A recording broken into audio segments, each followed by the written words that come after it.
Voilà. Très bien.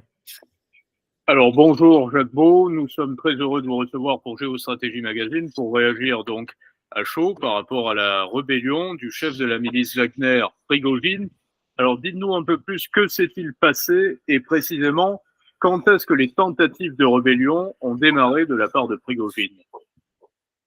Alors, en fait, il faut comprendre ce qui s'est passé depuis octobre de l'année passée. Le 18 octobre de l'année passée, le général Sourovikine, qui est commandant en chef des forces russes en Ukraine, a décidé de changer de stratégie et non plus faire des opérations classiques de progression, des grandes opérations, des grandes flèches sur la carte, si vous voulez.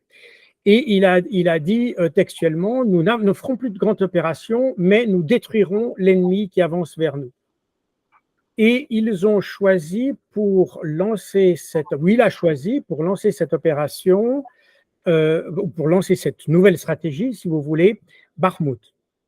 Et pourquoi? Parce qu'ils savaient que c'était un point clé de la défense ukrainienne et que Zelensky… C'est un petit peu le Verdun de la guerre en Ukraine, pour ainsi dire. C'est le centre névralgique du combat sur le territoire ukrainien. C'est un centre, comment dire, oui et non. C'est-à-dire que c'est une ville qui n'avait pas beaucoup d'importance en elle-même, comme Verdun, si vous voulez, mais qui avait une importance dans le dispositif défensif. Donc, c'est dans la structure du système de défense que Bakhmout avait son importance, non pas son importance intrinsèque. Ce qui, beaucoup de pseudo-analystes en France ont commencé à dire que ça n'avait aucune valeur, etc. Ce n'est pas vrai, ça avait une valeur, mais dans le système de défense ukrainien. Et les Russes avaient très bien détecté ça, et c'est pour ça qu'ils ont choisi Bakhmout pour faire cette opération qu'ils ont appelée, que Sourovikine a appelée lui-même, hachoir à viande. Et pour effectuer ce travail de destruction de l'ennemi, non pas d'avance, non pas de prendre la ville, mais de destruction de l'ennemi qui s'y trouvait, Sourovikine a mandaté la milice Wagner ou l'entreprise de sécurité privée Wagner et donc Prigojine pour faire ce travail. Et ils ont reçu un mandat de 6 mois qui courait donc de la fin octobre à la fin avril de cette année. Et ce qui s'est passé, c'est que les milices Wagner ont très bien fait leur travail de destruction. De nouveau, il ne s'agissait pas, l'objectif, et ça c'est très important de le comprendre, l'objectif n'était pas de prendre Bakhmout, mais de détruire l'ennemi dans Bakhmout.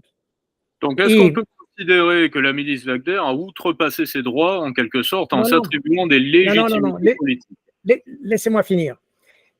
Dans une ville, lorsque vous détruisez l'ennemi qui est terré dans chaque bâtiment, eh bien, vous êtes obligé petit à petit de prendre tous les bâtiments. Et si vous voulez, la milice Wagner, pour accomplir sa mission, a dû progresser de bâtiment en bâtiment, de cave en cave, etc. Et a fini par, si vous voulez, occuper la ville et d'une certaine manière la prendre. Mais fin avril de cette année, le gros des troupes ukrainiennes, toutes les troupes qui avaient passé ont été anéanties. Donc Wagner avait rempli sa mission, mais il restait un tout petit bout de la ville qui n'avait pas été prise. Et comme le contrat de Wagner, parce que c'est une entreprise privée Wagner, ils étaient sous contrat du gouvernement ou du ministère de la Défense russe. Et le contrat s'est terminé. Donc, les généraux Gerasimov, Shoigu, etc., ont dit à Prigojine, voilà, mandat terminé, tu replies, tu ranges tes billes et tu te retires. Et c'est là où Prigojine a fait sa première esclandre, et on l'a entendu dès fin avril, début mai de cette année. Prigojine a dit oui, mais il nous reste juste quelques bâtiments à prendre, et même si l'objectif n'était pas de prendre la ville, ce serait bien qu'on puisse terminer le travail en quelque sorte et prendre la ville.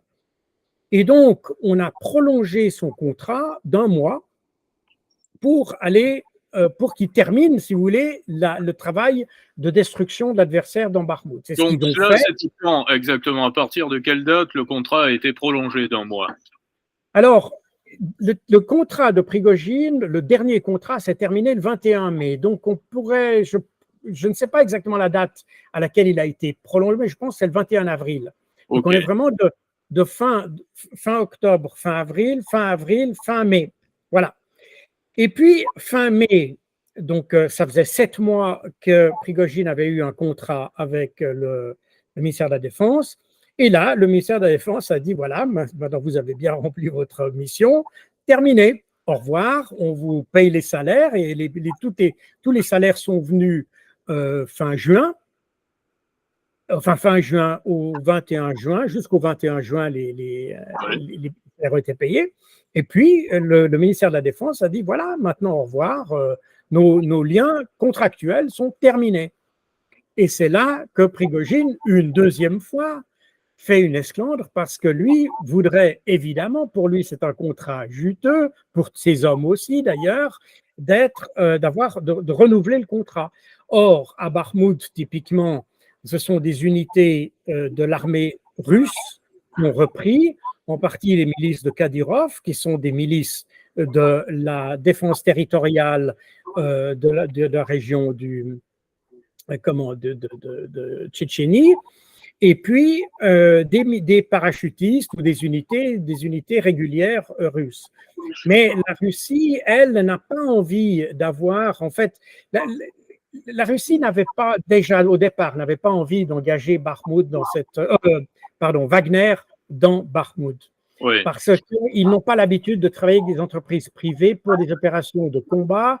Ça pose des problèmes de coordination, ça pose toutes sortes de problèmes, raison pour laquelle le ministère de la Défense n'est pas très intéressé à cette collaboration. Si vous voulez. Alors, pour être très précis, aujourd'hui, les soutiens ukrainiens, l'OTAN, les États-Unis, Emmanuel Macron également, qui a confié ce matin surveiller l'activité de très près, se frottent les mains de ce qui est en train de se produire en Russie ou pas? Comment est accueillie l'attitude de Prigojine qui dispose la Russie, pour ainsi dire, au bord de la guerre civile ou en tout cas sur le terrain glissant de la guerre civile? Est-ce que ça peut être un terrain favorable pour ce qu'on a qualifié peut-être d'ailleurs de façon arbitraire ou très médiatique, la contre-offensive ukrainienne? Alors, tout d'abord, il faut bien comprendre que l'initiative de Prigojine, c'est en fait la mutinerie d'un homme d'affaires ou d'un chef d'entreprise qui voudrait avoir des contrats. C'est ça la question. Raison pour laquelle, d'ailleurs, Prigojine ne s'attaque pas et n'a pas de problème particulier avec le gouvernement Vladimir Poutine en tant que tel. Quand on voit ses critiques, c'est contre le ministre de la Défense, Shoigu, et contre le chef des forces armées, le général Gerasimov. Donc, et même pas d'ailleurs le général Sourovikine, qui est le commandant en chef des forces ukrainiennes, parce que c'est pas lui qui a signé le contrat. Il a un problème contractuel, il n'a pas un problème politique. Par ailleurs, Prigojine n'est ni un politique, ni un militaire. Oui, c'est un businessman, pour ainsi dire, qui fait du business par rapport au conflit géopolitique et à la situation géopolitique et militaire. Voilà, c'est exactement ça. Il a tiré les marrons du feu de son côté. Alors, il s'exhibe volontiers en uniforme militaire, mais il n'est pas militaire et il n'est pas politique. Et je ne sais pas s'il a des ambitions politiques. Je ne crois pas. Je pense qu'il a des ambitions plus financières et plus, comment dire, d'affaires que des ambitions. Comment est-il apprécié par la population russe? A-t-il un soutien comme des personnalités proches de Poutine, comme Medvedev par exemple, qui est apprécié également de la population russe? Poutine est toujours relativement apprécié de sa population, de son électorat. Comment est perçu Prigojine au sein de la population russe? Alors, tout d'abord, il faut bien dire que Prigojine est plutôt un va-t-en-guerre, c'est-à-dire que la position défensive, par exemple, qu'ont pris les forces russes depuis quelques mois, avec cette idée de détruire justement l'ennemi qui avance, mais non pas d'avancer eux-mêmes, que certains faucons en Russie, avec lesquels ils suivent le président, mais si ça tenait à eux, ils auraient des opérations beaucoup plus offensives. Prigojine fait partie de ces gens-là, pour des raisons évidentes, parce que pour lui, c'est une affaire de business. Donc, si vous voulez, il fait partie de la frange va-t-en-guerre du gouvernement, alors que, contrairement à ce que racontent nos médias complotistes, comme la RTS, la RTBF, etc., Vladimir Poutine n'est pas particulièrement va-t-en-guerre. Et même d'ailleurs de la milice Wagner a pour objet d'avoir de la chair à canon. On l'a dit très régulièrement, d'ailleurs, dans nos médias également. Les soldats de la milice Wagner sont beaucoup plus belliqueux et capables de prendre beaucoup plus de risques également que les militaires russes. Alors, c'est pas tout à fait exact. Il faut mettre les choses à leur juste place. J'ai moi-même commandé une unité qui était spécialisée dans le combat en zone urbaine. C'est un combat qui est extrêmement dur, extrêmement exigeant physiquement, extrêmement exigeant sur le plan des nerfs.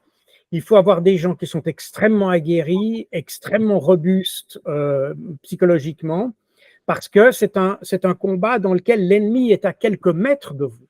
Vous êtes en permanence, peut-être même à quelques centimètres parfois. Oui.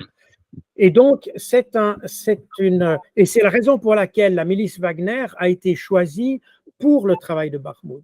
C'est un travail qui demande la dernière fois la guerre qui est aussi terre à terre, pour ainsi dire. C'est peut-être la dernière guerre aussi concrète, aussi militarisée à laquelle on assiste. Oui. Je reviens sur Bakhmout, si vous voulez bien. Bakhmout, c'est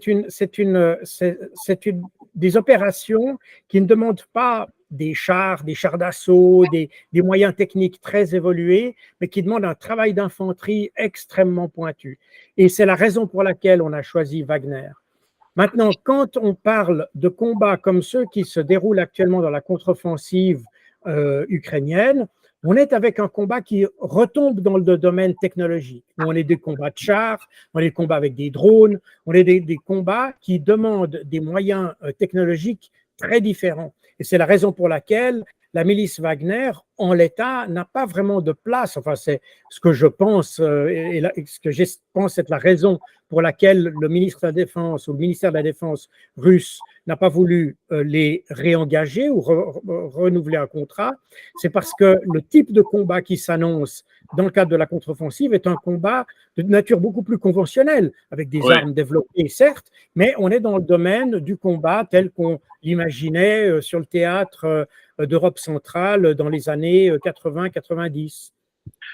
Votre point de vue par rapport à l'attitude de Recep Tayyip Erdogan également, qui a connu une situation sinon semblable mais similaire en 2016 avec une tentative de putsch et qui apporte son soutien.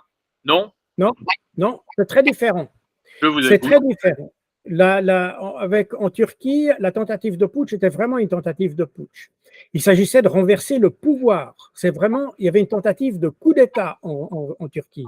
Alors qu'ici, on n'a pas de tentative de coup d'État. Et d'ailleurs, Prigojine l'a dit lui-même, il ne veut pas renverser le pouvoir. Il a simplement dit c'est une marche de protestation. Mais d'ailleurs, quel est l'objectif de Prigojine? Parce que si Prigojine fait corps avec la société russe, avec la civilisation russe, il s'aperçoit bien malgré tout qu'il est un troublion dans la trajectoire de Poutine. Oui, non, mais vous voyez, Vladimir Poutine a un taux d'approbation et quels que soient les instituts de sondage, y compris ceux qui sont proches de l'opposition, donne un taux d'approbation de Poutine qui est environ 83% aujourd'hui. Donc, il y a très peu de chances pour qu'un outsider comme Prigojine puisse avoir un soutien populaire de telle nature. Et il n'a rien contre Poutine. C'est ça qui est important. Il n'a pas d'animosité particulière contre Poutine.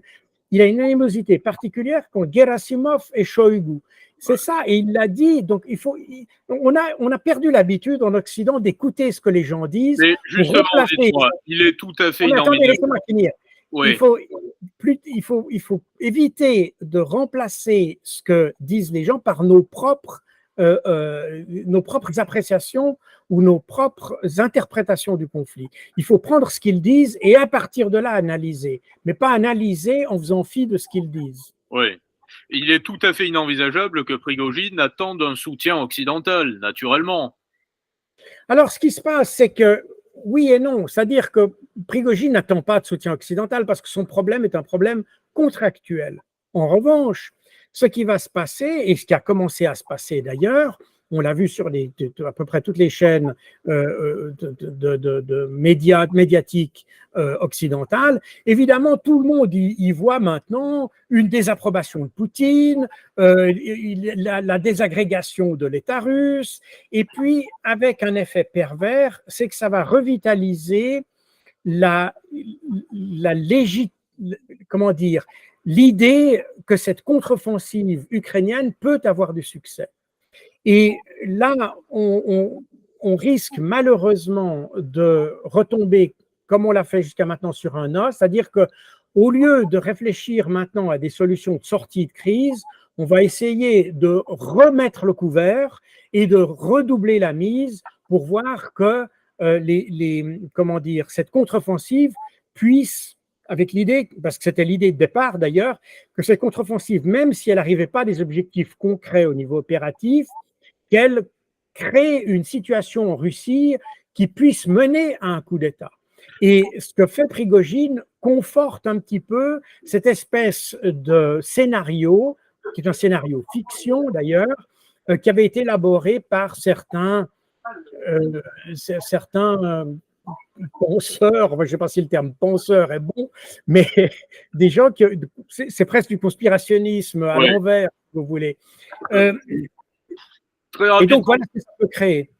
Par rapport à l'attitude justement de Recep Tayyip Erdogan, est-ce que cela marque ce soutien qu'il apporte à la Russie de Vladimir Poutine, un tournant dans l'histoire de l'OTAN en tout cas, et dans la position de mauvais élève depuis 1956 auprès de l'OTAN, de la Turquie? Recep Tayyip Erdogan a été réélu récemment. Est-ce qu'on peut imaginer qu'il se tourne davantage à présent vers la Russie, vers le Moyen-Orient, vers la Chine, vers les pays du BRICS, tout en faisant partie de l'OTAN? Alors là, vous changez de sujet. On n'est plus dans Prigojine. Non. Dans le soutien, je fais référence au soutien de Erdogan à Poutine, à la Russie, par rapport aux événements. Non, alors, Erdogan, je pense que un pays, enfin plutôt un dirigeant comme Erdogan est beaucoup plus circonspect que les dirigeants de l'Europe continentale, si vous me passez l'expression. Je pense que lui, d'abord, ils vont faire une analyse de ce qui se passe et je suis à peu près sûr qu'ils vont attendre que les vagues retombent un petit peu pour prendre des positions, alors que nous, on profite de la moindre étincelle pour en faire un incendie. Donc, maintenant, Erdogan, moi j'ai beaucoup travaillé avec les Turcs lorsque j'étais dans l'OTAN. Et déjà, à ce moment-là, les Turcs ont toujours fait un peu, avaient toujours ce rôle, ou plutôt, on leur prêtait le rôle de trouble-fête. Le problème des Turcs, c'est que, faisant partie d'une organisation comme l'OTAN, ils n'ont jamais abandonné l'idée de leurs intérêts nationaux ou de leur intérêt national.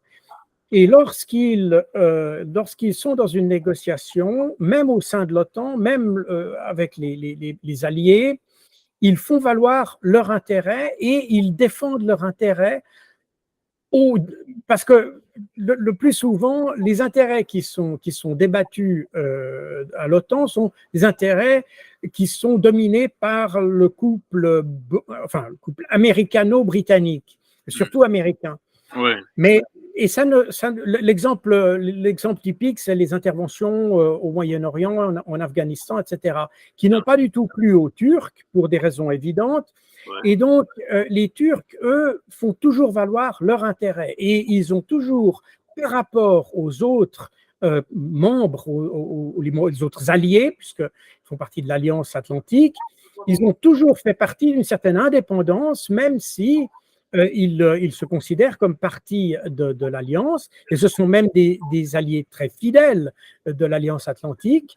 Il ne faut pas se tromper là-dessus. En revanche, ils ne mettront pas en péril leur intérêt national pour des intérêts qui sont autres. Donc, ils vont toujours s'arranger pour que les intérêts de l'OTAN et leurs intérêts convergent. C'est ce que ne font pas d'autres pays comme l'Allemagne, la France, voilà. Les États-Unis, enfin l'OTAN, les intérêts de l'OTAN convergent très souvent avec ceux des pays baltes, par exemple, de pays comme la Pologne, la Nouvelle Europe, comme l'appelait Donald Rumsfeld. mais ne convergent pas toujours avec les intérêts de l'ancienne Europe. Et c'est là où, effectivement, les Turcs, eux, sont très vigilants, beaucoup plus vigilants qu'à peu près tous les autres membres de l'Alliance Atlantique. Merci Jacques Beau pour cette réaction donc exclusive pour Géostratégie Magazine. Je rappelle que l'on retrouve vos ouvrages chez Max Milo, Opération Z, les suivants également, déjà parus et certainement le prochain. Votre interview pour Géostratégie Magazine en kiosque actuellement sur la situation en Ukraine. Félicitations donc pour vos activités multiples d'essayistes et d'analystes, anciens colonels de l'armée suisse. Merci à vous Jacques Beau. Merci à vous. Merci.